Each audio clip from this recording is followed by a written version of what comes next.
Good day. Pwede po bang pumunta sa Registry of Deeds o DNR para malaman kung gaano kalaki ang lupa ng ibang tao? Paliit ng paliit ang daanan namin. Sabi nila, sako pa naman daw nila, pero walang muhon na makikita. No? So, Mm. yan. Attorney J, parang sa palagay ko hindi na Oo. isa ibang tao ang tatanungin mo, no? Again, data Oo. privacy yun, no, Attorney J? Oo, Oo. oo, Kasi pasok siya sa alam data ko kapag, privacy. oo, pag nagre-request ka, tinatanong kasi kung in what capacity are you requesting. So kung halimbawa ako Mm. magre-request ng titulo for a Mm. particular parcel of land, anong sasabihin ko? Ako ba yung owner? Kamag-anak ba ako ng owner? 'Di ba? Kasi nga Ikaw ba, it can be a breach buyer of in good data faith? privacy. Meron ka bang Hmm. maipapakitang contract to sell or contract, 'di ba, Yes, interesado ka so sa property kasi kaya kailangan mong malaman kung ano ang scope or ano ang inclusion ng lupang bibilin mo.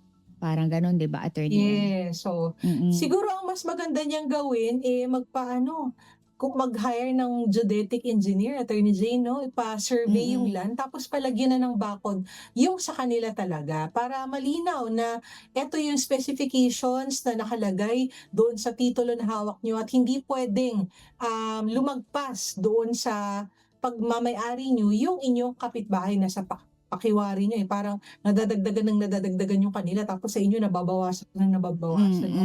So Mm. ang gawin niyo na lang, protektahan niyo na lang po kung ano yung talagang sa inyo, kesa po Mm. i-check niyo pa yung extent ng property nung kapitbahay niyo 'no, yung sa inyo na lamang po muna yung, O pagkukunan niyo magpa-survey, ng 'di ba, pansin.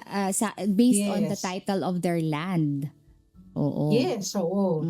Kasi Mm. nakalagay naman yan at alam na po yan ng mga nagsu-survey kung papaano matutukoy 'no, kung saan talaga yung kasi talagang very to the detail talaga, Attorney J, alam na nila Mm. yan 'no, para Mm. maprotektahan niyo rin po at yun nga, ipabakod na po at, para maging malinaw po kung kanino yung parcel of land na yun na inyong baka pag-awayan in the future, Attorney J.